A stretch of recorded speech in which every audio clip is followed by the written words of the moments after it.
Welcome back to Jino tech vlogs. ഇന്ന് നമ്മൾ review ചെയ്യാൻ പോകുന്നത് ഹ്യുണ്ടായിയുടെ ക്രെറ്റയുടെ EV മോഡലാണ്.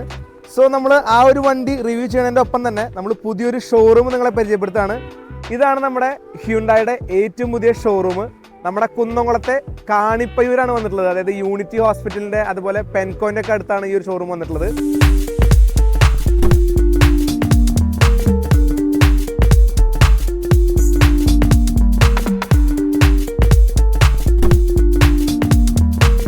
അപ്പോൾ എന്തൊക്കെയാണ് സാറേ നമ്മുടെ ഷോറൂമിൻ്റെ വിശേഷങ്ങൾ? തൃശ്ശൂർ ജില്ലയിലെ നമ്മുടെ മൂന്നാമത്തെ ഷോറൂമാണ്. കുട്ടനല്ലൂർ ചാലക്കുടിക്ക് ശേഷം നമ്മൾ തുടങ്ങിയിട്ടുള്ള പുതിയ ഷോറൂമാണ് പോപ്പുലർ ഉണ്ടായിട്ട് കുന്നംകുളം ഷോറൂം. ഇതിനൊരു ഫെസിലിറ്റി പറയുകയാണെങ്കിൽ നമ്മളിപ്പോൾ ഈ ഏരിയയിൽ ഏകദേശം ഒരു 15,000-ഓളം ഹ്യുണ്ടായുടെ കസ്റ്റമേഴ്സ് നമുക്ക് പ്രസൻ്റ്ലി ഉണ്ട്. അപ്പോൾ അവർക്ക് കൊടുക്കേണ്ട സർവീസ് നമുക്ക് കൊടുക്കേണ്ട ഭാഗമായിട്ടാണ് നമ്മളിപ്പോൾ പുതിയ ഫെസിലിറ്റി സ്റ്റാർട്ട് ചെയ്തിട്ടുള്ളത്. ഇവിടെ നമുക്കിപ്പോൾ സെയിൽസ്, സർവീസ്, അതുപോലെ ബോഡി ഷോപ്പ്, സ്പേസ് എല്ലാ ഫെസിലിറ്റിയും നമ്മൾ പ്രൊവൈഡ് ചെയ്യുന്നുണ്ട്. അപ്പോൾ നമ്മൾ കൂടുതലും ഇവിടെ ഫോക്കസ് ചെയ്യുന്ന ഏരിയ എന്ന് പറയുന്നത് ചാവക്കാട്, ഗുരുവായൂർ, കുന്നംകുളം, കേച്ചേരി, അതുപോലെ തന്നെ ചങ്ങരകുളം, എടപ്പാൾ, പൊന്നാനി, ഇതെല്ലാം നമ്മളെ ഫോക്കസ്ഡ് ഏരിയ ആണ്. നമ്മളെല്ലാ പ്രീമിയം വാഹനങ്ങളും നമ്മുടെ ഷോറൂമിലെ ഡിസ്പ്ലേയിൽ ഇവിടെ അവൈലബിൾ ആണ്. അതുപോലെ ടെസ്റ്റ് ഡ്രൈവ്സും അവൈലബിൾ ആണ്. 2015 മുതൽ ഹ്യുണ്ടായി എന്ന് പറയുന്ന കമ്പനിയുടെ ബാക്ക് ബോൺ ആയിട്ട് വർക്ക് ചെയ്തിട്ടുള്ള ഒരു മോഡലാണ് ക്രെറ്റ എന്ന് പറയുന്നത്. അതുകൊണ്ട് തന്നെ അവർ ഈ ക്രെറ്റ എന്ന് പറഞ്ഞ വണ്ടി ഒരു ഇലക്ട്രിഫൈ ചെയ്തുകൊണ്ട് ഇറക്കിയിരിക്കുകയാണ്. സോ എന്തൊക്കെയാണ് ഈ ഒരു വണ്ടിയുടെ ഫീച്ചേഴ്സെന്നും എന്തൊക്കെയാണ് ഈ ഒരു വണ്ടിയുടെ ഡിസൈനെ പറ്റി പറയാനുള്ളതും എന്നൊക്കെ നമുക്ക് നോക്കാം. സോ നമുക്ക് നേരെ വീഡിയോയിലേക്ക് പോകാം. വണ്ടിയുടെ ഫ്രണ്ട് എന്നുള്ളൊരു ലുക്ക് നോക്കുകയാണെങ്കിൽ നമ്മുടെ ക്രെറ്റയുടെ എൻലൈൻ വണ്ടി ഉണ്ടല്ലോ, അതിനെ ഒന്ന് മോഡിഫൈ ചെയ്തിട്ട് ഇലക്ട്രിക് ആക്കി മാറ്റിയ പോലെയാണ് തോന്നുന്നത്. സാധാരണ ക്രെറ്റയിൽ നല്ല വ്യത്യാസമുണ്ട്, കാണാൻ കുറച്ചുകൂടി ഭംഗിയുണ്ട്. ഇതിൻ്റെ ലൈറ്റ് കളറാണ് എൻ്റെ ഫേവറേറ്റ്, പക്ഷേ ബ്ലാക്കും ഓക്കെയാണ്. പിന്നെ ഇവിടെ നോക്കുകയാണെങ്കിൽ നമുക്ക് ആ ഒരു പ്രത്യേക തരത്തിലുള്ള ഒരു പാറ്റേൺ അവർ കൊടുത്തിട്ടുണ്ട്. ഇവിടെ നമുക്ക് DRL കാണാം. ഇവിടെ നമുക്ക് സാധാരണ എൻലൈനിനെ കാണുന്ന പോലെ തന്നെ ഹെഡ്ലൈറ്റ് കാണാം. ഇവിടെ നമുക്ക് ചെറിയ എയർ വെൻസ് ഉണ്ട്. അതായത് ഇലക്ട്രിക് വണ്ടി ആയതുകൊണ്ട് ബാറ്ററി ചില സമയത്ത് ഹീറ്റ് ആവാൻ ചാൻസ് ഉണ്ട്. അപ്പോൾ ബാറ്ററി ഓവർ ഹീറ്റ് ആവുന്ന സമയത്ത് കൂൾ ചെയ്യാനായിട്ട് കുറച്ച് എയർ സക്ക് ചെയ്തെടുക്കും. അതിന് വേണ്ടിയിട്ടുള്ള എയർ വെൻസ് ആണ് ഈ കാണുന്നത്. പക്ഷേ ഈ ഒരു എയർ വെൻസ് ഓപ്പൺ ആവുന്നതുകൊണ്ട് നമുക്കിപ്പോൾ മഴ പെയ്യുകയാണെങ്കിൽ മഴവെള്ളം കയറുന്നത് പേടിയൊന്നും വേണ്ട, ജസ്റ്റ് എയർ മാത്രമേ വരുള്ളൂ. കൂൾ ചെയ്യാനുള്ള പർപ്പസാണ്. ഇനിയിപ്പോൾ ചില സിറ്റുവേഷനിൽ നമ്മൾ ബാറ്ററി ഓവറായിട്ട് തണുത്തിരിക്കുകയാണെങ്കിൽ ബാറ്ററിനെ ആവശ്യത്തിലുള്ള ടെമ്പറേച്ചറിലേക്ക് കൊണ്ടുവരാനായിട്ടുള്ള ഹീറ്റർ സെറ്റപ്പും ഈ ഒരു വണ്ടിയിലുണ്ട്. പിന്നെ അതുപോലെ തന്നെ നമുക്കിവിടെ ഒരു 360 ഡിഗ്രി ക്യാമറ കാണാൻ സാധിക്കും. നമുക്കിവിടെ ഫ്രണ്ടിൽ ചാർജിങ് പോർട്ട് വരുന്നുണ്ട്. അതുപോലെ അവർ ഈ പറയുന്ന ഈ ഒരു ഡിസൈനിന് കൊടുത്തിരിക്കുന്ന പേര് പിക്സലേറ്റഡ് ഗ്രിൽ എന്നാണ്. അപ്പോൾ ഈ താഴെയും ഇതേപോലെ പിക്സലേറ്റഡ് ഗ്രില്ലിൻ്റെ ഒരു മാറ്റ് ഫിനിഷ് കാണാം. ഇവിടെ നമുക്കൊരു ഗ്ലോസി ഫിനിഷ് കാണാം. ഇവിടെ ഞാൻ നേരത്തെ പറഞ്ഞ ആ ഒരു എയർ വെൻസിനെ അവർ ആക്റ്റീവ് എയർ വെൻസ് എന്നാണ് പറയുന്നത്.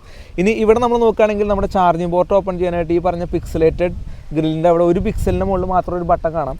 അത് പ്രസ് ചെയ്ത് കഴിഞ്ഞാൽ നമുക്കിത് ഓപ്പൺ ചെയ്യാം.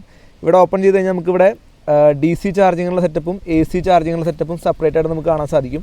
അതുപോലെ ഒരു ഇലുമിനേറ്റഡ് ലൈറ്റ് കൊടുത്തിട്ടുണ്ട്. അത് നമ്മുടെ ചാർജിങ്ങിൻ്റെ സ്റ്റാറ്റസ് അനുസരിച്ച് ആ കളർ ചേഞ്ച് ചെയ്തുകൊണ്ടിരിക്കും. റെഡ്, ഗ്രീൻ അല്ലെങ്കിൽ നോർമൽ എന്നുള്ള രീതിയിൽ ചേഞ്ച് ചെയ്തുകൊണ്ടിരിക്കും. അതുപോലെ തന്നെ നമുക്ക് ചാർജ് കയറുന്ന ഒരു ഇൻഡിക്കേഷനും ഇവിടെ കാണാൻ സാധിക്കും. ഇനി വാഹനത്തിൻ്റെ സൈഡ് പ്രൊഫൈലിനെ പറ്റി പറയുകയാണെങ്കിൽ നമ്മുടെ കൺവെൻഷനായിട്ടുള്ള ക്രെറ്റയുടെ അതേ മോഡൽ തന്നെയാണ് വന്നിട്ടുള്ളത്. ഫസ്റ്റ് നമ്മുടെ വീലിനെ പറ്റി പറയുകയാണെങ്കിൽ 17 ഇഞ്ച് വീലാണ് ഈ ഒരു ടോപ്പ് മോഡലിന് വരുന്നത്. മാത്രമല്ല ഈ ഒരു വീലിൻ്റെ ഡിസൈനിന് ഒരു പ്രത്യേക പേരിട്ടാണ് അവർ വിളിക്കുന്നത്. എയ്റോ എലോയ് വീൽസ് എന്നാണ് ഈ ഒരു ഡിസൈനിന് പേര് വിളിക്കുന്നത്. അപ്പോൾ ഈ ഒരു ഡിസൈനിന് ഒരു പ്രത്യേകതയുണ്ട്. ഇതിന് വരുന്നത് ലോ റോളിംഗ് റെസിസ്റ്റൻസ് ആണ്. അതായത് വാഹനം ഓടുന്ന സമയത്ത് എയറോഡൈനാമിക്സ് ആയിട്ടുള്ള റെസിസ്റ്റൻസ് ഈ ഒരു വാഹനത്തിന് കൂടുതൽ ഉണ്ടാവില്ല എന്നാണ് ഈ ഒരു ഡിസൈൻ വഴി കമ്പനി പറയുന്നത്. ഇനിയിപ്പോൾ നമുക്ക് സൈഡ് പ്രൊഫൈൽ നോക്കുകയാണെങ്കിൽ നമ്മുടെ സാധാരണ ക്രെറ്റയുടെ പ്രൊഫൈൽ തന്നെയാണ്. നമുക്ക് ഈ ഒരു വാഹനത്തിൻ്റെ ഡയമെൻഷൻ പറയുകയാണെങ്കിൽ വാഹനത്തിൻ്റെ ടോട്ടൽ ലെങ്ത്ത് വരുന്നത് 4340 mm ആണ് ലെങ്ത്ത് വരുന്നത്. അതുപോലെ തന്നെ രണ്ട് വീൽസ് നമ്മളുള്ള വീൽ ബേസ് വരുന്നത് 2610 mm ആണ് വരുന്നത്. വാഹനത്തിൻ്റെ ഹൈറ്റ് വരുന്നത് 1655, വാഹനത്തിൻ്റെ വിഡ്ത്ത് വരുന്നത് 1790 ആണ് വരുന്നത്. സോ ഇതൊക്കെയാണ് വാഹനത്തിൻ്റെ ഡയമെൻഷനായിട്ട് പറയുന്നത്. നമുക്ക് ഈ ഒരു മിററിൽ നമുക്ക് ഇവിടെ ഒരു ഇൻഡിക്കേറ്റർ വരുന്നുണ്ട്. പിന്നെ നമുക്ക് എടുത്ത് പറയാനുള്ളത് ഇതൊരു EV ആക്കിയപ്പോൾ ബാറ്ററി പാക്കൊക്കെ വന്ന കാരണം നമുക്കിതിൻ്റെ ഗ്രൗണ്ട് ക്ലിയറൻസ് നമുക്കൊരു 200 mm ആയിട്ട് ഇൻക്രീസ് ചെയ്തിട്ടുണ്ട്. ആ ഒരു ഹൈറ്റ് ഡിഫറൻസ് നമ്മുടെ വണ്ടിയുടെ അകത്തിരുന്ന് നമുക്ക് ഡ്രൈവ് ചെയ്യുമ്പോൾ ആ ഒരു ഹൈറ്റിൻ്റെ ലെവൽ മാറിയത് നമുക്ക് മനസ്സിലാക്കാൻ പറ്റുന്നുണ്ട്.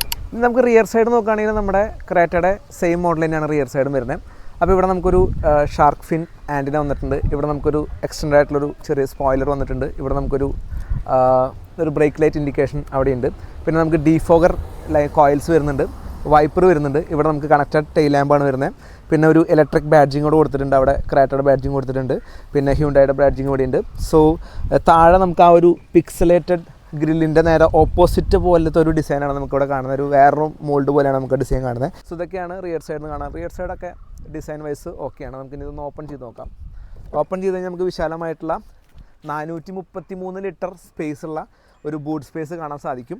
ഇവിടെ നമുക്ക് താഴെ സ്പെയർ വീൽസും കൊടുത്തിട്ടുണ്ട്. അപ്പോൾ ഇതൊക്കെയാണ് നമ്മുടെ ക്രെറ്റയുടെ റിയർ വ്യൂവിൽ നിന്ന് നമുക്ക് പറയാനുള്ള വിശേഷങ്ങൾ. അത്യാവശ്യം നല്ല ലെഗ് സ്പേസ് ഉണ്ട്. കാരണം എന്ന് വെച്ചാൽ ഞാൻ സീറ്റ് ഇട്ടേക്കണത് നല്ല കംഫർട്ടബിൾ ആയിട്ടായിരുന്നു. പിന്നെ അത് മാത്രമല്ല, നമ്മൾ ഡോർ തുറന്നിറങ്ങുന്ന സമയത്ത് നമ്മുടെ സീറ്റ് നമുക്ക് ഇറങ്ങാനുള്ള സൗകര്യത്തിന് വേണ്ടി കംഫർട്ടബിൾ ആകാൻ വേണ്ടിയിട്ട് ഓട്ടോമാറ്റിക്കലി പുറകിലോട്ട് വരും. അതുകൊണ്ടാണ് ഒരു ഇത്തിരി സ്ഥലക്കുറവ് തോന്നുന്നത്. നോർമലി നമ്മളിരിക്കുമ്പോൾ ഈ വണ്ടിയിലേക്ക് കയറുമ്പോൾ തിരിച്ച് സീറ്റ് അതുപോലെ ഫ്രണ്ടിലേക്ക് പോവുകയും അത്യാവശ്യം നല്ല ലെഗ് സ്പേസ് കിട്ടുകയും ചെയ്യും. പിന്നെ മാത്രമല്ല, ഇവിടെ എടുത്ത് പറയേണ്ട പ്രത്യേകത എന്ന് പറഞ്ഞു കഴിഞ്ഞാൽ ഈ ബാക്ക് സീറ്റിൽ നമുക്കൊരു ചെറിയൊരു ട്രൈ ഒക്കെ കൊടുത്തിട്ടുണ്ട്. നമുക്ക് ചെറിയ ലാപ്ടോപ്പൊക്കെ വെച്ച് വർക്ക് ചെയ്യാനോ അല്ലെങ്കിൽ നമ്മുടെ എന്തെങ്കിലും ഡിവൈസൊക്കെ വെക്കാൻ പറ്റും. മാത്രമല്ല, അതിൻ്റെ ഇപ്പുറത്തെ സൈഡിൽ നമുക്കൊരു ചെറിയൊരു ഗ്ലാസ് ഹോൾഡറും തന്നിട്ടുണ്ട്. പിന്നെ ഈ ഫിനിഷിംഗ് ഒക്കെ ഡ്യുവൽ ടോണിൽ നല്ല ഭംഗിയായിട്ട് തന്നെ ചെയ്തിരിക്കുന്നത്. നമുക്ക് ബോസിൻ്റെ സൗണ്ട് സിസ്റ്റമാണ് വരുന്നത്. നല്ല ക്വാളിറ്റി സൗണ്ടാണ് നമുക്ക് വരുന്നത്. പിന്നെ പ്രത്യേകിച്ച് പറയാനുള്ളത്, ഈ ഒരു സീറ്റിൻ്റെ അപ്പോൾസ്റ്ററിയൊക്കെ ഇവർ റീസൈക്കിൾ ചെയ്തെടുത്തിട്ടുള്ളതെന്ന് പറയുന്നത്. അതായത് റീസൈക്കിൾഡ് പ്ലാസ്റ്റിക് ബോട്ടിൽസ് നിന്നും അതുപോലെ ഈ കോണിൻ്റെ ഒക്കെ വേസ്റ്റിൽ നിന്നൊക്കെ റീസൈക്കിൾ ചെയ്തെടുത്തിട്ടുള്ള പ്രൊഡക്റ്റ് വെച്ചിട്ടാണ് നമ്മളിതിൻ്റെ ഫാബ്രിക്സ് ഒക്കെ ഉണ്ടാക്കിയിട്ടുള്ളത് പറയുന്നത്. അതെന്തായാലും കമ്പനീനെ നല്ല രീതിയിൽ പ്രശംസിക്കേണ്ട ഒരു കാര്യമായിട്ടാണ് എനിക്ക് ഫീൽ ചെയ്തിട്ടുള്ളത്. പിന്നെ സീറ്റും കാര്യങ്ങളൊക്കെ തന്നെ ഓവറോൾ കംഫർട്ടബിളാണ്. നമുക്ക് നല്ല ഹെഡ് റൂം കിട്ടുന്നുണ്ട്. ഈ സീറ്റ് നമുക്ക് പുറകിലോട്ട് റിക്ലൈൻ ചെയ്ത് കിടക്കാവുന്നതാണ്. പിന്നെ നമുക്ക് ഇവിടെ നോക്കുകയാണെങ്കിൽ റിയർ AC വെൻസ് വരുന്നുണ്ട്. പിന്നെ നമുക്ക് ചാർജിങ് പോർട്സ് വരുന്നുണ്ട്. കയറ്റിയിടാനായിട്ടുള്ള സൺഷെയ്ഡും കാര്യങ്ങളൊക്കെ വരുന്നുണ്ട്. ഇപ്പോൾ നമുക്ക് പനോരമിക് സൺറൂഫാണ് വരുന്നത്. വണ്ടിയിൽ വരുന്ന ഏറ്റവും പ്രധാനപ്പെട്ട ഒരു കാര്യമാണ് വെഹിക്കിൾ ടു ലോഡ് എന്ന് പറഞ്ഞിട്ടുള്ളൊരു സെറ്റപ്പ്.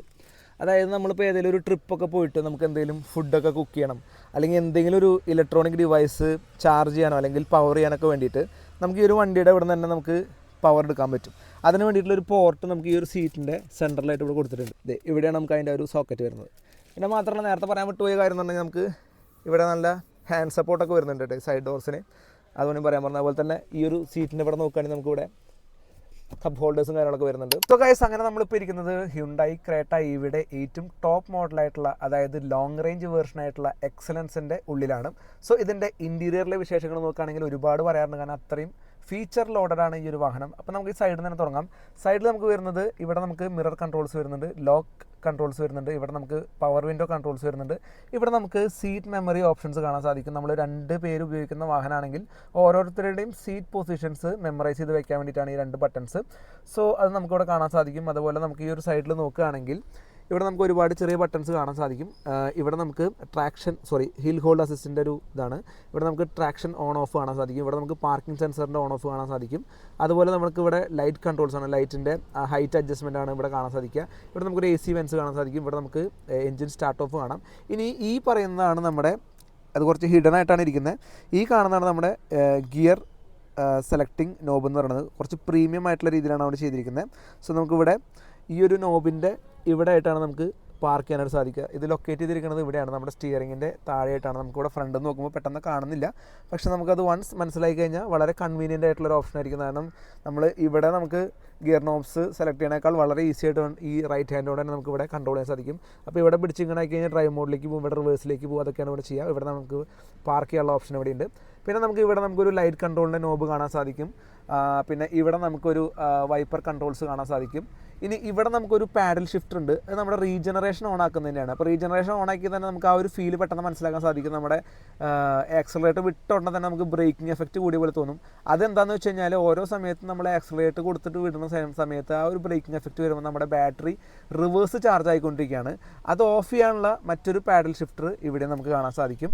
അതുപോലെ സ്റ്റിയറിങ്ങിനെ പറ്റി പറയുകയാണെങ്കിൽ സ്റ്റിയറിങ്ങിൻ്റെ നടുക്കിൽ തന്നെ ഹ്യുണ്ടായുടെ Hൻ്റെ ഒരു ലോഗോ ആണ് കാണുന്നത്. ഇതൊരു മോസ് കോഡിൽ ചെയ്തിരിക്കുന്ന സംഭവമാണ്. മോസ് കോഡ് എന്ന് പറഞ്ഞു കഴിഞ്ഞാൽ നിങ്ങളിപ്പോൾ കണ്ടുകൊണ്ടിരിക്കുന്നതാണ് മോസ് കോഡ്. ഇത് നമ്മുടെ പണ്ടത്തെ ആൾക്കാർ കമ്മ്യൂണിക്കേറ്റ് ചെയ്യാൻ വേണ്ടി ഉപയോഗിച്ചിരുന്ന ഒരു പ്രത്യേക ലാംഗ്വേജ് ആണ്. അതായത് ചില സയൻസ് മാത്രമാണ് ഈ ഒരു ലാംഗ്വേജിൽ ഉപയോഗിക്കുള്ളൂ. അങ്ങനെ H എന്ന് പറയുന്ന ലെറ്ററിനെ റെപ്രസെൻറ്റ് ചെയ്യുന്ന ഒരു ലാംഗ്വേജ് ആണ്. ഈ ഒരു സിമ്പലാണ് ഈ 4 ഡോട്ട്സ് എന്ന് പറഞ്ഞാൽ, അതാണ് ഇവിടെ റെപ്രസെൻറ്റ് ചെയ്തിട്ടുള്ളത് ഹ്യുണ്ടായുടെ. ഇത് നമ്മുടെ അയോണിക്സിലും വന്നിരിക്കുന്ന ഒരു മോഡലാണ്. ഇവിടെ നമുക്ക് നമ്മുടെ music system control, voice assist കൺട്രോളൊക്കെയാണ് ഇവിടെ കാണുന്നത്. ഇവിടെ നമുക്ക് നമ്മുടെ ക്രൂസ് കൺട്രോൾ സെറ്റപ്പാണ് ഈ ഒരു സൈഡിൽ കാണുന്നത്. കുറച്ച് അഡാസ് ഫീച്ചേഴ്സ് ഇതിൽ കാണാൻ സാധിക്കും. ഈ ഒരു വണ്ടിയുടെ അഡാസ് ഫീച്ചേഴ്സിനെ പറ്റിയിട്ട് ഡെഡിക്കേറ്റഡ് നമുക്ക് എടുത്ത് പറയാനുണ്ട്. അതാണ് ഞാനിനി പറയാൻ പോകുന്നത്. ഏറ്റവും പുതിയ ഹ്യുണ്ടായി ക്രേറ്റ EVയിൽ വരുന്ന അഡാസ് ഫീച്ചേഴ്സ് എന്തൊക്കെയാണെന്ന് നോക്കാം. എല്ലാം ഒരു സേഫ്റ്റി ഫീച്ചറാണ്. സോ ഫസ്റ്റ് തന്നെ നമുക്ക് പറയാനുള്ളത് ഫോർവേഡ് കൊളീഷൻ അവോയ്ഡൻസ് അസിസ്റ്റ് എന്ന് പറഞ്ഞിട്ടുള്ള ഒരു ഫീച്ചറാണ്. അതായത് നമ്മുടെ ഫ്രണ്ടിൽ ഒരു വാഹനം വളരെ ക്ലോസ് ആയിട്ട് വരികയാണെങ്കിൽ നമുക്കൊരു ബ്രേക്ക് അസിസ്റ്റും കിട്ടും, അതേപോലെ തന്നെ ഒരു വാർണിങ്ങും കാറിൻ്റെ ഉള്ളിൽ നിന്ന് കിട്ടും. ഇതേപോലെ വാഹനങ്ങൾക്ക് പകരം ഒരാളാണെങ്കിലും സൈക്കിളാണെങ്കിലും ഒക്കെ തന്നെ നമുക്ക് വാർണിങ്ങും അതുപോലെ ബ്രേക്ക് അസിസ്റ്റും കിട്ടും. പിന്നെ നമ്മളൊരു ജംഗ്ഷനിൽ തിരിയണ സമയത്ത് അവിടുന്ന് പല സൈഡിൽ നിന്ന് വണ്ടികൾ വന്നാലും നമുക്കതിന് ഒരു അസിസ്റ്റ് കിട്ടിയാൽ നമുക്ക് സേഫായിട്ട് ജംഗ്ഷനിൽ നമുക്ക് സേഫായിട്ട് നമുക്ക് പോകാൻ സാധിക്കും. ഏത് ടേണിങ് വേണമെങ്കിൽ എടുക്കാം. പിന്നെ പറയുന്നത് ബ്ലൈൻഡ് സ്പോട്ട് ഡിറ്റക്ഷനാണ്. ഇപ്പോൾ വണ്ടിയുടെ A pillar, B pillar, C pillar അതിൻ്റെ ഉള്ളിൽ കൂടെയൊക്കെ നോക്കുമ്പോൾ ചില സമയങ്ങളിൽ നമുക്ക് തൊട്ടടുത്തുള്ള വണ്ടികൾ കാണാൻ പറ്റിയെന്ന് വരില്ല. അപ്പോൾ ആ ഒരു സമയത്ത് നമുക്ക് അവിടെ വാഹനങ്ങൾ ഉണ്ടെങ്കിൽ അതിനൊരു വാർണിംഗ് നമുക്ക് പറയും. അതേപോലെ നമ്മുടെ റോഡുകളിൽ കൃത്യമായിട്ട് ലൈൻ ഉണ്ടെങ്കിൽ ആ ലൈൻ കൃത്യമായിട്ട് ഫോളോ ചെയ്തിട്ട് നമ്മുടെ വാഹനം പൊക്കോളും. അതിന് വേണ്ടിയിട്ടുള്ള ചെറിയൊരു സ്റ്റിയറിംഗ് അസിസ്റ്റ് ഒരു ലിമിറ്റഡ് സ്പീഡിന് മേലെ നമുക്ക് കിട്ടുന്നതായിരിക്കും. അതേപോലെ ചില സമയത്ത് നമുക്ക് ലൈൻ ക്രോസ് ചെയ്യാൻ പറ്റാത്ത സിറ്റുവേഷൻസ് ഉണ്ടായിരിക്കും. അവിടെ ഡോട്ടഡ് ലൈൻ ആയിരിക്കില്ല, സ്ട്രെയിറ്റ് ലൈൻസ് ആയിരിക്കും. ആ ഒരു സമയത്ത് നമ്മൾ ടേൺ ചെയ്യാൻ അറിയാതെ ശ്രമിക്കുകയാണെങ്കിൽ നമുക്കതിന് ടേൺ ചെയ്യേണ്ടത് അതൊരു അപകടം ഉണ്ടാവാൻ ചാൻസ് ഉണ്ടെന്നുള്ള രീതിയിൽ നമുക്കൊരു വാർണിംഗ് ലൈറ്റ് വരാനുള്ള സാധ്യത ഉണ്ട്. അതുപോലെ തന്നെ രാത്രി സമയങ്ങളിൽ നമുക്ക് ഹൈ ബീം അസിസ്റ്റ് വരുന്നുണ്ട്. നമുക്ക് ലൈറ്റ് കണ്ണിലേക്ക് അടിക്കാതെ നമുക്ക് വളരെ ഈസി ആയിട്ട് നൈറ്റ് റൈഡുകൾ ഈസി ആയിട്ട് ചെയ്യാൻ പറ്റും. അതേപോലെ തന്നെ ഡ്രൈവർ അറ്റൻഷൻ വാർണിംഗ് ആണ് വരുന്നത്. ലോങ് ഡ്രൈവൊക്കെ ചെയ്യുന്ന സമയത്ത് നമ്മുടെ ഡ്രൈവറുടെ ശ്രദ്ധ കുറയുന്നുണ്ടെന്ന് തോന്നിക്കഴിഞ്ഞാൽ അപ്പോൾ നമുക്കൊരു വാർണിംഗ് കിട്ടുന്നതായിരിക്കും. അതേപോലെ നമ്മൾ റോഡ് സൈഡിൽ നിർത്തിയതിന് ശേഷം നമ്മൾ ഡോർ തുറക്കാൻ നോക്കി കഴിഞ്ഞാൽ തൊട്ടടുത്ത് വണ്ടി വരുന്നുണ്ടെന്നുണ്ടെങ്കിൽ നമുക്ക് ഡോർ ഓപ്പൺ ചെയ്യാൻ പറ്റില്ല, അതിനൊരു വാർണിംഗ് കിട്ടും. പിന്നെ നമ്മുടെ വണ്ടി വളരെ വലിയ ഹൈവേ കൂടെയൊക്കെ പോകുന്ന സമയത്ത് നമുക്ക് ഒരേ സ്പീഡിൽ സെറ്റ് ചെയ്തിട്ട് ഓടിക്കാവുന്നതാണ്. പിന്നെ നമുക്ക് ആക്സിലറേറ്റർ കൊടുക്കണ്ട. ഇനി എങ്ങാനും നമ്മൾ ബ്രേക്ക് പ്രസ് ചെയ്ത് കഴിഞ്ഞാൽ ഓട്ടോമാറ്റിക്കലി നമ്മുടെ ആ ഒരു സ്പീഡ് ലിമിറ്റ് കട്ടായിക്കോളും, പഴയ പോലെ തന്നെയാവും. അതേപോലെ തന്നെ നമുക്ക് എപ്പോഴും ഈ ലൈൻ ഫോക്കസ് ചെയ്തുകൊണ്ട് ഫോളോ ചെയ്തിട്ട് പോകാനായിട്ട് വാഹനത്തിന് സാധിക്കും. അത് ചെറിയ സ്റ്റിയറിംഗ് അസിസ്റ്റൊക്കെ അതിൽ കിട്ടുന്നതായിരിക്കും. പിന്നെ നമ്മൾ പാർക്ക് ചെയ്യുമ്പോഴോ നമ്മൾ ടൈറ്റ് ആയിട്ടുള്ള ട്രാഫിക്കിലൂടെയൊക്കെ സഞ്ചരിക്കുമ്പോൾ നമ്മുടെ അടുത്തുള്ള വാഹനങ്ങളുടെ മൂവ്മെൻറ്റും കാര്യങ്ങളൊക്കെ എപ്പോഴും വാച്ച് ചെയ്തുകൊണ്ടിരിക്കും. അതൊക്കെ ഡിറ്റക്ട് ചെയ്തിട്ട് നമുക്ക് എപ്പോഴും പറഞ്ഞുകൊണ്ടിരിക്കും. നമ്മുടെ സൈഡിൽ കൂടെ ഒരു വാഹനം പോയാൽ നമുക്ക് ആ ഒരു ക്യാമറ ഓൺ ചെയ്തുകൊണ്ട് നമ്മുടെ ആ ഒരു വ്യൂ നമുക്ക് കാണാൻ പറ്റും. നമ്മുടെ അടുത്ത് എത്രത്തോളം ക്ലോസ്ഡ് ആണ് ആ വാഹനം എന്നുള്ള രീതിയിലൊക്കെ നമുക്ക് കാണാൻ സാധിക്കും. അതേപോലെ നമുക്ക് സറൗണ്ട് വ്യൂ മോണിറ്റർ വഴി നമുക്ക് ചെറിയൊരു സ്പേസ് ആണെങ്കിൽ അവിടെ ഈസി ആയിട്ട് പാർക്ക് ചെയ്യാൻ പറ്റും. അല്ലെങ്കിൽ നമ്മൾ ഒരു വളരെ ക്ലോസ് ആയിട്ടുള്ള അല്ലെങ്കിൽ വളരെ റഷ് ആയിട്ടുള്ള റോഡ് കൂടെ പോകുമ്പോൾ അടുത്തത്തെ വാഹനവുമായിട്ട് എത്ര ഡിസ്റ്റൻസിലാണ് നമ്മുടെ വാഹനം നിൽക്കുന്നതെന്നൊക്കെ നമുക്ക് ആ ഒരു 360 ക്യാമറ വഴി മനസ്സിലാക്കാൻ സാധിക്കും. ഇനി നമ്മൾ നേരത്തെ പറഞ്ഞ പോലെ തന്നെ ആ ഒരു ബ്ലൈൻഡ് സ്പോട്ടിൽ ചില വാഹനങ്ങൾ വന്നു കഴിഞ്ഞാൽ അത് നമ്മുടെ ഇൻസ്ട്രുമെൻറ്റ് ക്ലസ്റ്ററിൻ്റെ ഉള്ളിൽ നമുക്കൊരു ചെറിയൊരു റൗണ്ടിൽ നമുക്ക് കാണാൻ സാധിക്കും. ഈ ഒരു സ്പോട്ടിൽ ഒരു വാഹനം വന്നിട്ടുണ്ട് എന്നുള്ള രീതിയിൽ നമുക്കൊരു വാർണിംഗ് കിട്ടും. അപ്പോൾ ഇതൊക്കെയാണ് മെയിനായിട്ടുള്ള ADAS ഫീച്ചേഴ്സാണ് നമ്മുടെ ഈ ഒരു വാഹനത്തിൽ വരുന്നത്. ഇനി നമുക്ക് വണ്ടിയുടെ ഇൻഫോർടൈൻമെൻറ്റ് സിസ്റ്റത്തിനെ പറ്റി പറയുകയാണെങ്കിൽ കുറച്ച് വൈഡർ ആയിട്ടുള്ള ഒരു ഇൻഫോർടൈൻമെൻറ്റ് സിസ്റ്റം അത് നമ്മുടെ ഇൻസ്ട്രുമെൻറ്റ് ക്ലസ്റ്ററിലേക്ക് അറ്റാച്ച് ആയി വന്നിരിക്കുകയാണ്. നമ്മുടെ പ്രീമിയം കാറുകളിലൊക്കെ വന്നിരിക്കുന്ന പോലെയാണ് വന്നിരിക്കുന്നത്. ഇവിടെ നമുക്ക് സ്പീഡോമീറ്ററും അതുപോലെ തന്നെ നമുക്കിവിടെ ബാക്കി ഡീറ്റെയിൽസൊക്കെ നമുക്ക് ഇവിടെ കാണാൻ സാധിക്കും. എത്ര കിലോമീറ്റർ ഓടാനുണ്ട്, എത്ര സ്പീഡിലാണ് പോയിക്കൊണ്ടിരിക്കുന്നത് എന്നുള്ള ബാക്കി സയൻസും കാര്യങ്ങളൊക്കെ ഇവിടെ കാണാൻ സാധിക്കും. ഇനി ഇവിടെ നോക്കുകയാണെങ്കിൽ നമ്മുടെ ഇൻഫോർടൈൻമെൻറ്റ് സിസ്റ്റത്തിൻ്റെ ഫസ്റ്റ് പേജ് ഇതുപോലെ ആയിരിക്കും, ടൈമും കാര്യങ്ങളൊക്കെ ഉള്ളത്. സെക്കൻഡ് പേജ് ഇതുപോലെയാണ്, തേർഡ് പേജ് ഇതുപോലെയാണ്. അപ്പോൾ നമുക്ക് ഇതിൽ എന്തൊക്കെ ഫീച്ചേഴ്സ് എന്ന് ഞാൻ വേഗം ഒന്ന് പറഞ്ഞുതരാം. ഇവിടെ നമുക്ക് EVയുടെ ഡീറ്റെയിൽസ് അറിയാനുള്ള കുറച്ച് ഫീച്ചേഴ്സാണ്. എത്ര ചാർജ് ഉണ്ട്, എത്ര കിലോമീറ്ററിലാണ് നമുക്ക് ഇനി ചാർജിങ് സ്റ്റേഷൻ എന്നുള്ള ഡീറ്റെയിൽസൊക്കെ നമുക്ക് ഇവിടെ കാണാൻ സാധിക്കും. ഇനി ഇവിടെ പറയാനുള്ളത് നമുക്ക് കുറച്ച് മാപ്സാണ്. മാപ്സിൽ നമുക്ക് എടുത്ത് പറയേണ്ട പല പ്രത്യേകതകളുണ്ട്. നമുക്ക് ചാർജിങ് സ്റ്റേഷൻസൊക്കെ നമുക്ക് ഇവിടെ ഈസി ആയിട്ട് കാണാൻ സാധിക്കും. അതുപോലെ നമുക്ക് ഇതിൽ ഇൻകാർ പേയ്മെൻറ്റ് എന്ന് പറഞ്ഞിട്ടുള്ള ഓപ്ഷൻ വരുന്നുണ്ട്. അതുള്ള ചാർജിങ് സ്റ്റേഷൻസ് വേണമെങ്കിൽ നമുക്ക് ഡെഡിക്കേറ്റഡ് ആയിട്ട് കാണാൻ സാധിക്കും. കൂടുതൽ വിവരിക്കുന്നില്ല. പിന്നെ ഇവിടെ നാവിഗേഷൻ ഓപ്ഷൻ വരുന്നുണ്ട്, ഫോണിൻ്റെ ഓപ്ഷൻ വരുന്നുണ്ട്, ഫോൺ പ്രൊജക്ഷൻ എന്ന് പറഞ്ഞിട്ടുള്ള നമ്മുടെ ഫോണിൻ്റെ ഡാറ്റാസ് ഒക്കെ ഇതിൽ കാണിക്കുന്ന ഒരു സെറ്റപ്പ് വരുന്നുണ്ട്. വോയിസ് മെമ്മോസ് നമുക്ക് വേണമെങ്കിൽ വോയിസ് നോട്ടുകൾ റെക്കോർഡ് ചെയ്ത് വെക്കാനുള്ള സെറ്റപ്പ് ഉണ്ട്. ക്ലൈമറ്റ് കൺട്രോൾ, AC കൺട്രോൾസ് ഇവിടെ കാണാൻ സാധിക്കും. വാലറ്റ് മോഡ് നമുക്ക് വേണമെങ്കിൽ ഇതിലേക്ക് റീചാർജ് ചെയ്തിടാൻ പറ്റും. നമുക്കൊരു UPI ഡിവൈസ് പോലെ നമുക്ക് ഇതിനെ വർക്ക് ചെയ്യിപ്പിക്കാം. ഇൻകാർ പേയ്മെൻറ്റ്, കാറിൽ ഇരുന്നുകൊണ്ട് നമുക്ക് പേയ്മെൻറ്റ്സ് ചാർജിങ് സ്റ്റേഷനിലൊക്കെ നടത്താൻ സാധിക്കും. പിന്നെ നമുക്കിവിടെ സൈലൻ്റ് ആക്കാൻ വേണ്ടി ഒരു ക്വിറ്റ് മോഡ് ഉണ്ട്, റേഡിയോ മോഡ് ഉണ്ട്, സെറ്റിംഗ്സ് ഉണ്ട്. സെറ്റിംഗ്സിൽ നമുക്ക് ഇതുപോലുള്ള settings, vehicle settings, navigation, sounds, divide connection എന്ന് പറഞ്ഞിട്ടുള്ള ഒരുപാട് സെറ്റിംഗ്സുകൾ നമുക്കിവിടെ കാണാൻ സാധിക്കും. അതുപോലെ അടുത്ത പേജ് നോക്കുകയാണെങ്കിൽ നമുക്കിവിടെ മീഡിയ കാണാൻ സാധിക്കും. ജിയോ 7 ഓൾറെഡി ഇൻസ്റ്റാൾഡ് ആണ്. ബ്ലൂ ലിങ്ക് എന്ന് പറഞ്ഞിട്ടുള്ള ഒരുപാട് സേഫ്റ്റി ഫീച്ചേഴ്സ്, അതായത് ഹ്യുണ്ടായുടെ സേഫ്റ്റി ഫീച്ചേഴ്സ് ഉള്ള ഒരു ബ്ലൂ ലിങ്ക് ആണ് ഒരു ഓപ്ഷൻ നമുക്കിവിടെ കാണാൻ സാധിക്കും. അതായത് നമ്മളിപ്പോൾ എവിടെയെങ്കിലും പെട്ട് പോകുകയാണെങ്കിൽ അല്ലെങ്കിൽ എന്തെങ്കിലും എമർജൻസി വരികയാണെങ്കിൽ തന്നെ നമുക്ക് ഈ ഒരു ബ്ലൂ ലിങ്ക് വെച്ചിട്ടുള്ള ഒരുപാട് ഫീച്ചേഴ്സ് ഉണ്ട്. അത് നിങ്ങൾ നോക്കി കഴിഞ്ഞാൽ നിങ്ങൾക്ക് മനസ്സിലാക്കാൻ സാധിക്കും എത്രത്തോളം ബ്ലൂ ലിങ്കിന് നമ്മുടെ വണ്ടിയിൽ ഇമ്പോർട്ടൻസ് ഉണ്ടെന്നുള്ളത്. പിന്നെ നോട്ടിഫിക്കേഷൻ മാനുവൽ എന്ന് പറഞ്ഞിട്ടുള്ള ചില കൺട്രോൾസാണ് ഇവിടെ കാണുന്നത്. സോ അത്യാവശ്യം നല്ല ഫീച്ചേഴ്സ് ഉള്ള ഒരു ഇൻഫോർടൈൻമെൻറ്റ് സിസ്റ്റമാണ് കാണുന്നത്. ഇനി ഇവിടെ താഴെ നമുക്ക് AC കൺട്രോൾസ് കാണാം. AC കൺട്രോൾസ് നമുക്ക് 2 പേർക്കും കൺട്രോൾ ചെയ്യുക എന്നുള്ളതാണ് ഏറ്റവും വലിയ പ്രത്യേകത. ഡ്രൈവർ സൈഡിൽ നിന്ന് കൺട്രോൾ ചെയ്യാം, ഇവിടുന്ന് കൺട്രോൾ ചെയ്യുക എന്നുള്ളതാണ് ഏറ്റവും വലിയ പ്രത്യേകത. ബാക്കി ഡീറ്റെയിൽസ് ഒക്കെ നമുക്ക് ഡിജിറ്റലായിട്ട് കാണാൻ സാധിക്കും. സോ ഇതൊക്കെയാണ് നമുക്ക് ഇവിടെ വരുന്ന ഒരു പ്രത്യേകത എന്ന് പറഞ്ഞു കഴിഞ്ഞാൽ. പിന്നെ നമുക്ക് ഈ ഒരു സൈഡ് നോക്കുകയാണെങ്കിൽ നമുക്കിവിടെ ഡ്രൈവ് മോഡ് നമുക്ക് 3 എണ്ണമാണ് വരുന്നത്. ഇതാണ് സ്പോർട്ട് മോഡിൻ്റെ ആനിമേഷൻ, ഇത് എക്കോ മോഡ്, ഇത് നോർമൽ മോഡ്. ഇങ്ങനെ 3 ലോഗോസ് വരുന്നുണ്ട്, ഐ മീൻ 3 എക്കോ മോഡ്സ് വരുന്നുണ്ട്. ഇവിടെ നമുക്ക് park button, reverse camera button ഞെക്കി കഴിഞ്ഞാൽ ഇതുപോലെ നമുക്ക് എല്ലാ ഡീറ്റെയിൽസും ഇവിടെ കാണാൻ സാധിക്കും. റിവേഴ്സിൽ എന്തെങ്കിലും ഒബ്സ്റ്റക്കിൾസ് ഉണ്ടോ അല്ലെങ്കിൽ നമ്മുടെ വണ്ടിയുടെ ഒരു ടോപ്പ് വ്യൂ ഒക്കെ കാണാൻ സാധിക്കും. അപ്പോൾ അതുകൊണ്ട് വളരെ ഈസി ആയിട്ട് നമുക്ക് ചെറിയ റോഡ് കൂടെ ആണെങ്കിലും അല്ലെങ്കിൽ എവിടെ പാർക്ക് ചെയ്യാൻ നമുക്ക് ഈസി ആയിട്ട് സാധിക്കും. ഇവിടെ നോക്കുകയാണെങ്കിൽ നമുക്ക് സീറ്റ് വെന്റിലേഷൻ്റെ ചില ഓപ്ഷൻസ് കാണാൻ സാധിക്കും. ഏത് ലെവൽ സെറ്റ് ചെയ്യണമെന്നൊക്കെ നമുക്ക് ഈ ഒരു ബ്ലൂ സ്വിച്ചസിലൂടെ നമുക്ക് മനസ്സിലാക്കാൻ സാധിക്കും. കണ്ട ഇതുപോലെ സെറ്റ് ചെയ്യാം. പിന്നെ നമുക്കിവിടെ ഒരു കോൾഡ് ബോക്സ് വരുന്നുണ്ട്. അതുപോലെ ഇവിടെ നമുക്കൊരു കോൾഡ് ബോക്സ് തന്നെയാണ് വരുന്നത്. പിന്നെ ഇവിടെ നമുക്കൊരു ചെറിയൊരു സ്പേസ് കൊടുത്തിട്ടുണ്ട്. ഇവിടെ നമുക്കൊരു പിയാനോ ബ്ലാക്ക് ഫിനിഷിലാണ് വന്നിരിക്കുന്നത്. ഇവിടെ നമുക്കൊരു എയർ വെൻസ് AC വെൻസ് കാണാൻ സാധിക്കും. സോ ഇതൊക്കെയാണ് നമ്മുടെ ഇൻറ്റീരിയറിലുള്ള വിശേഷങ്ങൾ. ഒറ്റ സ്ട്രെച്ചിൽ നിങ്ങൾക്ക് കാര്യങ്ങളൊക്കെ വളരെ ഈസി ആയിട്ട് മനസ്സിലായെന്ന് വിചാരിക്കുന്നു. സോ ഇതൊക്കെയാണ് നമ്മുടെ EVയുടെ ഇൻറ്റീരിയറിലുള്ള വിശേഷങ്ങൾ. ഈ ഹ്യുണ്ടായി ക്രെറ്റ EVയുടെ പ്രത്യേകത എന്ന് പറഞ്ഞാൽ നമുക്കൊരു 8-way സീറ്റ് അഡ്ജസ്റ്റ്മെൻറ്റ് ഇവിടെ കാണാൻ പറ്റും. കണ്ട അതിന് ഇവിടെ തന്നെ ബട്ടൺ കൊടുത്തിട്ടുണ്ട്. ഇപ്പം നമ്മൾ വണ്ടി വലിയ പരിചയമില്ലാത്ത ഒരാളാണെന്ന് വിചാരിക്കുക, അയാൾക്ക് വേണ്ടിയിട്ട് നമുക്ക് ഇവിടെ തന്നെ വെച്ചിട്ട് അഡ്ജസ്റ്റ് ചെയ്ത് കൊടുക്കാം. ഇനിയിപ്പോൾ വേണ്ട കുറച്ച് പരിചയമുള്ള ആളാണെന്ന് വെച്ച് കഴിഞ്ഞാൽ അയാൾക്ക് സ്വയം അഡ്ജസ്റ്റ് ചെയ്യാനായിട്ട് ഇവിടെയും ബട്ടൺസ് ഉണ്ട്. ബോണറ്റ് ഒന്ന് ഓപ്പൺ ചെയ്യാം. ബോണറ്റ് ഓപ്പൺ ചെയ്യുമ്പോൾ തന്നെ ഇതെന്തരം ഹെവിയാന്ന് നമുക്ക് മനസ്സിലാവും. എനിക്ക് ഒറ്റക്കൈ കൊണ്ട് പിടിച്ചേക്കാൻ പറ്റില്ല, കാരണം അത്ര ഹെവിയറാണ്. അപ്പോൾ ഞാൻ ജസ്റ്റ് ഇതിൻ്റെ സ്റ്റാൻഡ് നിർത്തേ. ഇതാണ് നമ്മുടെ ബോണറ്റ് ഓപ്പൺ ചെയ്തതിനു ശേഷമുള്ള വ്യൂ. കാര്യമായിട്ട് നമ്മൾ സാധാരണ വണ്ടികളിൽ കാണുന്ന പോലെ എൻജിൻ മിസ്സിംഗ് ആണ്, കാരണം അതൊരു ഇലക്ട്രിക് വണ്ടിയാണല്ലോ. ഇവിടെ നമുക്ക് നേരത്തെ പറഞ്ഞ ആ 22 ലിറ്ററിൻ്റെ സ്പേസ് ചാർജർ ഇട്ട് വയ്ക്കാം, അല്ലെങ്കിൽ വേറെ എന്തെങ്കിലും സാധനങ്ങൾ ഇട്ട് വയ്ക്കാം. അപ്പോൾ ഒരു ചെറിയൊരു സ്പേസ് കൂടി അവിടെ പ്രൊവൈഡ് ചെയ്തിരിക്കുകയാണ്. നല്ല കാര്യമാണ് കേട്ടോ. പിന്നെ ഇവിടെയൊക്കെ നമുക്ക് നോക്കി കഴിഞ്ഞാൽ ചെറിയ ഇലക്ട്രോണിക് പാർട്സും കാര്യങ്ങളൊക്കെ നമുക്ക് ഇവിടെ കാണാൻ സാധിക്കും. സോ ഇതാണ് നമ്മുടെ ബോണറ്റ് ഓപ്പൺ ചെയ്ത് കഴിഞ്ഞാലുള്ള ഒരു വ്യൂ എന്ന് പറയുന്നത്. സ്റ്റിയറിങ്ങും മൊത്തത്തിൽ ഫ്രഷാണ്. അടിയിൽ സാധാരണ ഒരു D പോലെയാണ് വരാറുള്ളത്, പക്ഷേ ഇതിൻ്റെ ഷേപ്പ് കുറച്ച് ഡിഫറെൻ്റ് ആണ്. അപ്പോൾ നമ്മുടെ ക്രെറ്റ EV ആണ് നമ്മളിപ്പോൾ ഓടിക്കാൻ പോകുന്നത്. അപ്പോൾ നമ്മളിപ്പോൾ ഇതൊരു പാർക്കിംഗ് സ്ഥലത്ത് നിന്ന് വളരെ ഈസി ആയിട്ട് പുറത്തേക്ക് എടുത്താണ്. വളരെ കോംപ്ലക്സ് ആയിട്ടുള്ളൊരു പാർക്കിംഗ് സ്ഥലമായിരുന്നു, പക്ഷേ എനിക്കൊരു ടെൻഷൻ ഉണ്ടായില്ല. കാരണം നമ്മൾ ഈ ഒരു സ്ക്രീനിൽ നോക്കിയിട്ട് ഗെയിം കളിക്കുന്ന പോലെയാണ് കാറ് പാർക്ക് ചെയ്തതും തിരിച്ച് അവിടെ നിന്ന് എടുത്തതും. ഇനിയിപ്പോൾ നമ്മളൊന്ന് ഓടിച്ചിട്ട് ഇതിൻ്റെ എക്സ്പീരിയൻസ് എന്താണെന്ന് ഷെയർ ചെയ്യാൻ പോവാണ്. നമ്മൾ പോണ സമയത്ത് നമ്മുടെ സൈഡിലൊക്കെ എന്തെങ്കിലും ഒബ്ജക്ട്സ് ഒക്കെ ഉണ്ടെങ്കിൽ തന്നെ നമുക്ക് ഈസി ആയിട്ട് ഇതിൽ വെച്ചിട്ട് കാണാൻ പറ്റും. പിന്നെ ഫ്രണ്ടിൽ നമുക്കിപ്പോൾ ഒരു വണ്ടി വരികയാണെങ്കിലും, അല്ലെങ്കിൽ ഒരാൾ വരികയാണെങ്കിലും, അല്ലെങ്കിൽ ഒരു സൈക്കിൾ വരികയാണെങ്കിൽ പോലും നമുക്കിത് ഓട്ടോമാറ്റിക് ബ്രേക്കിംഗ് ചെയ്യും. ആദ്യം തന്നെ പറയട്ടെ, വണ്ടിയുടെ ഒരു സീറ്റിംഗ് കംഫർട്ടിനെ പറ്റിയിട്ടാണ് പറയാനുള്ളത്. ഏതൊരു ഹൈറ്റുള്ള ആൾക്കും വളരെ ഈസി ആയിട്ട് നമുക്ക് ആ സീറ്റ് ഹൈറ്റും ആ സ്റ്റിയറിങ്ങുമായിട്ടുള്ള ആ ഒരു പ്രൊപ്പോർഷൻ സെറ്റ് ചെയ്തെടുക്കാൻ പറ്റും. കാരണം 8-way അറേഞ്ച്മെൻറ്റുള്ള സീറ്റാണ് ഇതിൽ വരുന്നത്, ഇലക്ട്രോണിക്കലി അഡ്ജസ്റ്റബിൾ ആയിട്ടുള്ളത്. അതുകൊണ്ട് പിന്നെ ആ ഒരു പ്രശ്നമില്ല. പിന്നെ പറയാനുള്ളത് നമ്മുടെ സസ്പെൻഷനെ പറ്റിയിട്ടാണ്. സസ്പെൻഷൻ ഫാർ ബെറ്ററാണ്. കുറച്ച് എന്താ പറയുക, അലമ്പായിട്ടുള്ള റോഡാണെങ്കിലും നല്ല റോഡാണെങ്കിലും നല്ല രീതിയിൽ നമുക്ക് ഓക്കെയാണ്. നല്ല രീതിയിലുള്ള ഒരു പെർഫോമൻസ് വണ്ടിക്ക് കിട്ടുന്നുണ്ട്. നമ്മൾ സാധാരണ എക്കോ മോഡിലാണെങ്കിൽ പോലും നല്ല പെർഫോമൻസ് ആണ്. ഇനിയിപ്പോൾ എക്കോ മോഡ് മാറ്റിയിട്ട് നമ്മൾ നോർമൽ മോഡിൽ ഇട്ട് കഴിഞ്ഞാൽ ആ ഒരു പുള്ളിങ് മാറി അറിയാൻ പറ്റും. നോർമൽ തന്നെ ഇനഫാണ്. ഇനി ഇത് കൂടാതെ ഒരു സ്പോർട്ട് മോഡ് ഉണ്ട്.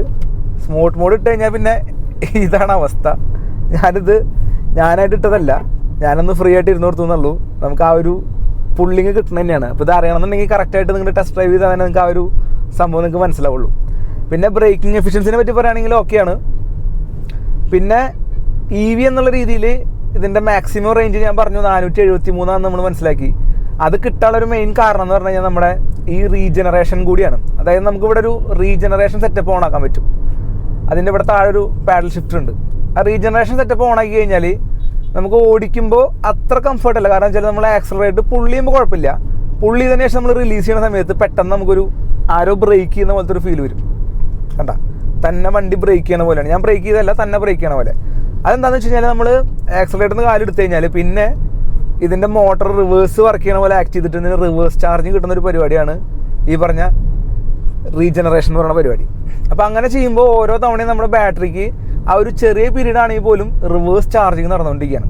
നമുക്കിനി അത് ഓഫ് ചെയ്ത് കഴിഞ്ഞാൽ ഈ പറഞ്ഞ മാതിരി നമ്മൾ ആക്സലറേറ്ററിൽ നിന്ന് കാലെടുത്താലും ആ ഒരു ബ്രേക്കിംഗ് എഫക്റ്റ് കുറഞ്ഞതായിട്ട് കാണാൻ പറ്റും. എന്നാലും ചെറിയൊരു റീജനറേഷൻ എപ്പോഴും EVകൾക്ക് ഉണ്ട്.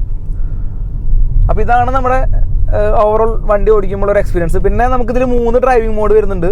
അപ്പോൾ നമ്മൾ പറഞ്ഞ മാതിരി ഇക്കോ, നോർമലി, സ്പോർട്ട്. അതിൽ ഇക്കോ തന്നെ ഇനഫാണ്. നോർമലാണെങ്കിൽ പിന്നെ ഓക്കെയാണ്. പിന്നെ സ്പോർട്ട് എന്ന് പറയുന്നത് നമുക്ക് അത്രയും നല്ല ഹൈവേസും അത്ര നല്ല പെർഫോമൻസ് ആവശ്യമുള്ള സമയത്താണ് നമുക്ക് അതിൻ്റെ ആവശ്യമുള്ളൂ. പിന്നെ ഇതിലെ ഇൻഫോർടൈൻമെൻറ്റ് സിസ്റ്റം എന്ന് പറഞ്ഞു കഴിഞ്ഞാൽ അത്യാവശ്യം എല്ലാ ഫീച്ചേഴ്സുള്ള ഒരു ഇൻഫോർടൈൻമെൻറ്റ് സിസ്റ്റമാണ്. നമുക്ക് നാവിഗേഷൻ, അതുപോലെ മ്യൂസിക്, എന്ത് നോക്കുകയാണെങ്കിലും അടിപൊളിയാണ്. പിന്നെ ഇതിൽ വരുന്ന ഇൻഫോർടൈൻമെൻറ്റ് സിസ്റ്റം നമുക്ക് ചിന്തിക്കാൻ പറ്റാത്ത അത്ര ലൗഡാണ്. ഞങ്ങൾ നേരത്തെ ഒരു ട്രൈ ചെയ്ത് നോക്കി. ഞങ്ങളൊരു പാട്ടിട്ട് കഴിഞ്ഞാൽ ഇതിൽ കോപ്പി റൈറ്റ് വരുന്നുള്ളതാണ് ഞങ്ങളിപ്പോൾ പാട്ടിട്ട് കാണിക്കാൻ. പക്ഷേ ഇതിൽ നോർമൽ ലെവലിൽ നമുക്ക് ഫുൾ വോളിയത്തിൽ പാട്ട് കേൾക്കാൻ പറ്റില്ല എന്ന് ഞാൻ പറയാം. കാരണം അത്രയും ലൗഡാണ്. നമുക്ക് സഹിക്കാൻ പറ്റില്ല, അമ്മാതിരി ലൗഡാണ്. മാത്രമല്ല നല്ല ബാസുമാണ്. അപ്പോൾ മ്യൂസിക് സിസ്റ്റത്തിൻ്റെ കേസിൽ 100 100/100 കൊടുക്കേണ്ടി വരും. അതാണ് സിറ്റുവേഷൻ. പിന്നെ ഓവറോൾ നമ്മുടെ സീറ്റിംഗ് പൊസിഷനും ഒക്കെയാണ്, നമുക്ക് നല്ല വിസിബിലിറ്റി കിട്ടുന്നുണ്ട്. പുതിയ EV വന്നപ്പോഴേക്കും ഗ്രൗണ്ട് ക്ലിയറൻസ് കുറച്ച് കൂടി, അതിനനുസരിച്ച് നമ്മുടെ സീറ്റ് ഹൈറ്റ് കുറച്ച് കൂടിയിട്ടുണ്ട്, അതുകൊണ്ട് ഓക്കെയാണ്. പിന്നെ ഇപ്പോൾ ഓവറോൾ ഈ ഒരു വണ്ടീനെ പറ്റി പറയുകയാണെങ്കിൽ, നമ്മളിപ്പോൾ ഒരു സാധാരണ ഓട്ടോമാറ്റിക് ഈ സെഗ്മെൻറ്റിലുള്ള വണ്ടി എടുക്കുന്ന പ്രൈസിൽ നമുക്ക് ഇതിൻ്റെ ബേസ് മോഡൽ കിട്ടും. അപ്പോൾ നമുക്ക് കിട്ടുന്ന ഒരു EV ആണ്, അതും ബേസ് മോഡൽ സ്റ്റാൻഡേർഡ് വരുന്നത് നമുക്കൊരു 390 കിലോമീറ്റർ ഒക്കെ ഒരു ചാർജിൽ റേഞ്ച് വരുന്നുണ്ട്. അപ്പോൾ എല്ലാവരും ഈ പറഞ്ഞ മാതിരി IC എഞ്ചിൻ വണ്ടികൾ എടുക്കുന്നതിനൊക്കെ പകരം ഈ ഒരു സംഭവം ട്രൈ ചെയ്യുകയാണെങ്കിൽ നമുക്ക് എപ്പോഴും ആലോചിച്ച് കഴിഞ്ഞാൽ മാക്സിമം ഇപ്പോൾ നമ്മുടെ വീടിൻ്റെ അടുത്ത് നിന്ന് മാക്സിമം ഒരു 100 കിലോമീറ്ററിലൊക്കെ ആയിരിക്കും നമുക്ക് പോകേണ്ട ലൊക്കേഷൻസ് ഉണ്ടായിരിക്കുക. അപ്പോൾ ആ ഒരു ടാർഗറ്റിൽ നമുക്ക് പോയി വരാൻ പറ്റുന്ന രീതിയിലുള്ള റേഞ്ച് നമുക്ക് ഇതിൽ സ്റ്റാൻഡേർഡ് മോഡൽസിൽ തന്നെ ഈ വണ്ടി പ്രൊവൈഡ് ചെയ്യുന്നതാണ് ഏറ്റവും വലിയ കാര്യം. പിന്നെ ഇപ്പോൾ ഹ്യുണ്ടായുടെ വണ്ടികൾ എന്ന് പറയുമ്പോൾ നമുക്ക് സർവീസ് സെൻ്ററുകൾ ഒരുപാടുണ്ട്, നിയർ ബൈ ആയിട്ടുള്ള ലൊക്കേഷനിലുണ്ട്. പിന്നെ സ്പെയർ പാർട്സും കാര്യങ്ങളൊക്കെ എല്ലാ കാലത്തും അവൈലബിൾ ആയിട്ടുള്ള സംഭവമാണ്. നമ്മൾ പുതിയതായിട്ട് വന്നിട്ടുള്ള ചൈനീസ് കമ്പനികൾ തന്നെ ഡിപ്പെൻഡ് ചെയ്യുമ്പോൾ എത്രത്തോളം അതിൻ്റെ സ്പെയർ പാർട്സും സർവീസും അവൈലബിലിറ്റി ഉണ്ടായിരിക്കും ഫ്യൂച്ചറിൽ എന്ന് പറയാൻ പറ്റില്ല.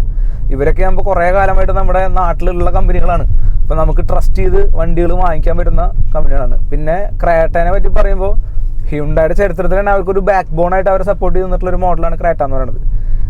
പിന്നെ ഓവറോൾ നമ്മൾ ചിന്തിക്കുമ്പോൾ ഇത്രയും യാത്രാ കംഫർട്ടും ഇത്രയും ലുക്സും ഇത്രയും പെർഫോമൻസ് ഉള്ള ഒരു EV, ഐ മീൻ ഈ ഒരു SUV സെഗ്മെൻറ്റിൽ ഉണ്ടോയെന്ന് ചോദിച്ചു കഴിഞ്ഞാൽ ഇപ്പോൾ എനിക്കൊന്നും ഒറ്റ നോട്ടത്തിൽ കാണുന്നില്ല. ഒന്നെങ്കിൽ ഇതിനേക്കാൾ കൂടുതൽ റേഞ്ച് ഉള്ളതോ അല്ലെങ്കിൽ ഇതിന് താഴെ റേഞ്ചുള്ള പോലത്തെ ഒരു മോഡൽസ് ആയിരിക്കും കൂടുതൽ. ഈ ഒരു സെഗ്മെൻറ്റിൽ ഇപ്പോൾ ഇറങ്ങിയതിൽ വെച്ചിട്ട് ഏറ്റവും കംഫർട്ടബിൾ ആയിട്ടുള്ള ഒരു EV ആയിരിക്കും ഇതെന്ന് പറയുന്നത്. അപ്പോൾ ഇനി ഒരുപാട് ഫാമിലീസ് എന്തായാലും ഈ EV എടുക്കാനായിട്ട് തയ്യാറാവും, കാരണം അവർക്ക് ഒരുപാട് ഫെമിലിയർ ആയിട്ടുള്ള ഒരു ബ്രാൻഡിലാണ് ഇത്തരത്തിലുള്ള ഒരു EV വന്നിട്ടുള്ളത്. സാധാരണ MGയിലോ BYDയിലൊക്കെ വരുന്ന പോലെയല്ല, ഇത് ഭയങ്കര ഫെമിലിയർ ആയിട്ടുള്ള ഹ്യുണ്ടായിൽ ഒരു EV വരിക എന്ന് പറയുമ്പോൾ ഡെഫിനറ്റ്ലി ആൾക്കാർ എടുക്കും. അപ്പോൾ ഇവർ ഈ പറഞ്ഞ മാതിരി ഇവർക്ക് മുന്നേ കോണ അല്ലെങ്കിൽ ഇതുപോലെ അയോണിക് എന്ന് പറഞ്ഞിട്ടുള്ള 2 വണ്ടികളിൽ EV ഉണ്ടെങ്കിലും അവർ കുറച്ചുകൂടെ റിസർച്ച് ചെയ്തിട്ട് ആൾക്കാരിലേക്ക് എങ്ങനെ റിലയബിൾ ആയിട്ടുള്ളൊരു EV കൊടുക്കാമെന്നുള്ളൊരു റിസർച്ചിൻ്റെ ഭാഗമായിട്ട് വന്നിട്ടുള്ളൊരു വണ്ടിയാണിത്. അപ്പോൾ അതുകൊണ്ട് തന്നെ ഈ ഒരു വണ്ടിയുടെ റിലയബിലിറ്റിയിലും കാര്യങ്ങൾക്കൊക്കെ കുറച്ചുകൂടി ട്രസ്റ്റ് നമുക്ക് കൊടുക്കാൻ പറ്റും. അപ്പോൾ ഇതൊക്കെയാണ് നമുക്ക് പറയാനുള്ളത്. പിന്നെ റിയർ സൈഡിലെ സീറ്റിൻ്റെ സ്പേസുകൾ നോക്കുകയാണെങ്കിലും അതിൻ്റെ ഫീച്ചേഴ്സ് നോക്കുകയാണെങ്കിലും ബൂട്ട് സ്പേസ് നോക്കുകയാണെങ്കിലൊക്കെ തന്നെ ഒരു ഫാമിലിക്ക് വേണ്ട എല്ലാ രീതിയിലുള്ള സംഭവങ്ങളും ഈ ഒരു വണ്ടിയിൽ കൊടുത്തിട്ടുണ്ടെന്നുള്ള ഏറ്റവും വലിയ പ്രത്യേകത. ഇപ്പോൾ ഒരു വാണിംഗ് അടിച്ചില്ലേ, എന്താ വെച്ച് കഴിഞ്ഞാൽ നമ്മുടെ ഫ്രണ്ടിൽ ഒരു ബൈക്ക് വന്ന കാരണമാണ് വാണിംഗ് അടിച്ചത്. അതിപ്പോൾ ഇനിയിപ്പോൾ ഒരാളെ വന്നതെന്നുണ്ടെങ്കിൽ ഞാൻ നേരത്തെ പറഞ്ഞ മാതിരി വണ്ടി ഓട്ടോമാറ്റിക്കലി ബ്രേക്ക് ചെയ്യും, അല്ലെങ്കിൽ ചെറിയൊരു സൈക്കിളാണ് വന്നത്, അല്ലെങ്കിൽ വേറെ ഒരു വെഹിക്കിളാണ് വളരെ ക്ലോസ് ആയിട്ട് വന്നതെന്നുണ്ടെങ്കിൽ വണ്ടി ഓട്ടോമാറ്റിക്കലി ബ്രേക്ക് ചെയ്യും. അതൊക്കെ ഇതിൻ്റെ അഡാസിൻ്റെ ഒരു സേഫ്റ്റി ഫീച്ചറായിട്ട് വരുന്ന സംഭവമാണ്. അപ്പോൾ എന്തായാലും ഈ ഒരു EV ഇനി റോഡുകളിൽ ഒരുപാട് ഫാമിലി യൂസ് ചെയ്യുന്നതും അതുപോലെ കുറച്ച് യങ്സ്റ്റേഴ്സ് യൂസ് ചെയ്യുന്നതൊക്കെ കാണാൻ പറ്റുന്നുള്ള കാര്യത്തിൽ ഷുവറാണ്. അപ്പം നമ്മുടെ വണ്ടിയുടെ വേരിയൻസിനെ പറ്റിയിട്ടും അതിൻ്റെ റേഞ്ചിനെ പറ്റിയിട്ടും അതിൻ്റെ പ്രൈസിങ്ങിനെ പറ്റിയിട്ടൊക്കെ സംസാരിക്കാനായിട്ട് നമ്മുടെ ഹ്യുണ്ടായുടെ ഷോറൂം തന്നെ റിതിം വന്നിട്ടുണ്ട്. അപ്പോൾ ഇതിനോട് ചോദിക്കാം, ഈ വണ്ടിയിൽ എങ്ങനെയൊക്കെയാണ് വേരിയൻസ് വരുന്നത്? നമുക്കിപ്പോൾ സ്റ്റാൻഡേർഡ് റേഞ്ച് എന്ന് പറഞ്ഞ സ്റ്റാർട്ടിങ് വരുന്ന മോഡലിൽ നമുക്കൊരു 4 വേരിയൻസ് വരുന്നുണ്ട്. ഓക്കെ, അതിൽ നമുക്ക് എക്സിക്യൂട്ടീവ് വരുന്നുണ്ട്, ബേസ്, പിന്നെ സ്പോർട്ട് ഓപ്ഷൻ, പിന്നെ പ്രീമിയം. ഓക്കെ, ഈ ഒരു സ്റ്റാൻഡേർഡ് റേഞ്ച് കഴിഞ്ഞിട്ട് നമ്മൾ ലോങ് റേഞ്ചിലേക്ക് വരുമ്പോൾ സ്മാർട്ട് ഓപ്ഷനും എക്സലൻസ് ആണ് വരുന്നത്. ഈ സ്റ്റാൻഡേർഡ് വേരിയന്റ് എന്ന് പറയുന്നത് നമുക്ക് 42 കിലോ വോൾട്ട് ആണ്. അതിൽ നമുക്ക് 390 റേഞ്ച് കിട്ടും. അതേപോലെ ലോങ് റേഞ്ചിലേക്ക് വരുമ്പോൾ നമുക്ക് 51.4 ആണ് കിലോ വോൾട്ട് വരുന്നത്. അതിൽ നമുക്ക് 473 ആണ് റേഞ്ച് വരുന്നത്.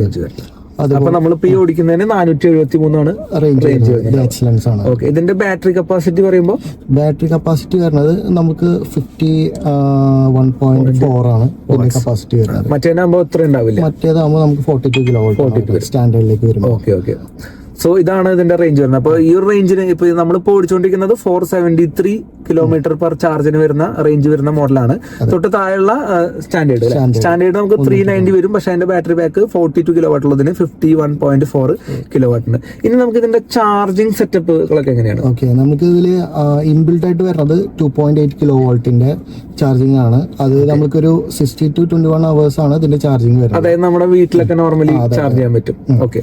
പിന്നെ അതായത് ഇതിന്റെ കൂടെ കിട്ടുന്ന ചാർജർ. ഓക്കെ, കുഴപ്പമൊന്നുമില്ല. നമുക്ക് നൈറ്റ് ടൈമിലൊക്കെ നമ്മൾ വണ്ടി കൊണ്ടുവന്ന് മാർക്ക് ചെയ്ത് കുത്തിയിട്ട് കഴിഞ്ഞാൽ കുറച്ച് ടൈം എടുക്കുമെങ്കിലും ബൾക്ക് ചാർജ് ആയിക്കോളും. ഓക്കെ, ഇനി അടുത്തൊരു ഫാസ്റ്റ് ചാർജിങ് ഓപ്ഷൻ. ഫാസ്റ്റ് ആണ്, നമ്മൾ AC തന്നെ ഫാസ്റ്റ് ചാർജിങ് വരുന്നുണ്ട്. അതിൽ നമുക്കൊരു 4 hours നമുക്കൊരു സ്റ്റാൻഡേർഡിൽ വരുന്നത്. നമുക്ക് 51.4 വരുമ്പോൾ ലോങ് റേഞ്ചിലേക്ക് വരുമ്പോൾ നമുക്കൊരു 4. നമുക്കൊരു 4.5 മണിക്കൂർ ചാർജ് വരും. അതായത് നമുക്ക് AC ഇതിൽ തന്നെ നമുക്ക് ചാർജ് ചിലപ്പോൾ നമുക്ക് അഡീഷണലി വാങ്ങിക്കേണ്ടി വരും. ഇനി നമ്മൾ വണ്ടി ചാർജ് ചെയ്യാൻ വേണ്ടി നമ്മൾ ചാർജ് സ്റ്റേഷനിൽ പോയി കഴിഞ്ഞാൽ നമുക്കൊരു 50 kW ചാർജ് ചെയ്യുകയാണെങ്കിൽ നമുക്ക് ഏകദേശം ഒരു 58 മിനിറ്റ്സിന്റെ ഉള്ളിൽ ചാർജിങ് വരും. അതായത് നമുക്ക് ഫാസ്റ്റ് ചാർജിങ് സ്റ്റേഷൻസ് ഉണ്ടെങ്കിൽ നമുക്ക് വളരെ 1 hourന്റെ ഉള്ളിൽ അല്ലെ ഒക്കെ 58 മിനിറ്റ്സിനുള്ളിൽ തീരും. നമ്മൾ 100 വാട്ട് ചാർജ് ചെയ്യുകയാണെങ്കിൽ നമുക്കൊരു 30 ഉള്ളിൽ നമുക്ക് ഫുൾ ചാർജ് ആവും. അത്രയും അങ്ങനെ ടൈം നമ്മുടെ ചാർജിങ് സ്റ്റേഷൻസ് മാറുന്ന പോലെ ഇരിക്കും. 10 to 80 ആണ് നമുക്ക് ഇത് വരുന്നത്. അപ്പൊ അതിന്റെ ഉള്ളിൽ നമുക്കൊരു ഏകദേശം ഒരു 1/2 മണിക്കൂറിനുള്ളിൽ ചാർജ് കയറും. അത് വളരെ സംഭവമാണ്. അപ്പൊ നമുക്ക് ബേസിക് ആയിട്ടുള്ള 2.8 കിലോവാട്ടിന്റെ അതാകുമ്പോഴാണ് ഈ കൂടുതൽ ടൈം എടുക്കുള്ളൂ. പിന്നെ 11 കിലോവാട്ട് AC ചാർജിൽ 11 കിലോവാട്ട്സ് ആണെങ്കിൽ നമുക്ക് 4 hours. അത് ഭയങ്കര ഒരു കൺവീനിയന്റ് ആയിട്ടുള്ള ടൈമാണ്. എവിടേക്കെങ്കിലും പോകണമെങ്കിൽ ഒരു 4 മണിക്കൂർ മുന്നേ റിമൈൻഡ് ചെയ്താൽ മതി, വേറെ പ്രശ്നമില്ല. പിന്നെ നമുക്ക് ഈ ചാർജിങ് സ്റ്റേഷൻ ആണെങ്കിൽ വളരെ കംഫർട്ടബിൾ ആണ്. 1 hourനുള്ളിൽ അത് അതിന്റെ മാക്സിമം കപ്പാസിറ്റി പോലെ ഇരിക്കും, നമുക്ക് എത്ര ടൈം വേണമെന്നുള്ളത്. പിന്നെ നമുക്ക് എപ്പോഴും നമുക്കൊരു 0 to 80% ചാർജ് ചെയ്യണം നല്ലത് അല്ലേ? കാരണം അതിന്റെ അപ്പുറത്തേക്കുള്ളത് ഇപ്പോഴും ഒരു സ്ട്രെസ്ഫുൾ ആയിട്ടുള്ള ചാർജിങ് ആയിരിക്കും പറഞ്ഞത്. അപ്പൊ നമ്മൾ എപ്പോഴും സേഫ് ആയിട്ട് ചാർജ് ചെയ്യണം. 0 to 80 ചാർജ് ചെയ്യണം. പിന്നെ നമുക്ക് അത്ര അത്യാവശ്യമാണെങ്കിൽ കറക്റ്റ് ആയിട്ട് ചാർജ് ചെയ്യാൻ മാത്രം. ഇതൊക്കെയാണ്. പിന്നെ ഇതിന്റെ പ്രൈസിങ്ങിനെ പറ്റിയിട്ടൊക്കെ ഏകദേശം നമുക്ക് ഷോറൂം പ്രൈസ് വരുന്നത് 1799 മുതലാണ് സ്റ്റാർട്ട് ചെയ്യുന്നുണ്ട്. 224 സംതിങ് ആണ് ഇതിന്റെ ഒരു ഷോറൂം പ്രൈസ് വരുന്നത്. പിന്നെ അത് ഓൺ റോഡ് ആകുമ്പോൾ ഓരോ പ്രദേശം അനുസരിച്ചിട്ട് ഓരോ മാറ്റങ്ങൾ അനുസരിച്ചിട്ട് നമുക്ക് RTO ചാർജസ് മറ്റേ ടാക്സസ് എല്ലാം കൂടി മാറിയിട്ട് ചാർജ് വരും. അപ്പൊ എന്തായാലും നമുക്കൊരു ഓൺ റോഡ് പ്രൈസ് ഒരു അപ്രോക്സിമേറ്റ് ഒരു ബേസ് നമുക്കൊരു 19-23 ആ റേഞ്ചിൽ വരും. ടോപ്പ് മോഡലാകുമ്പോൾ നമുക്ക് 27.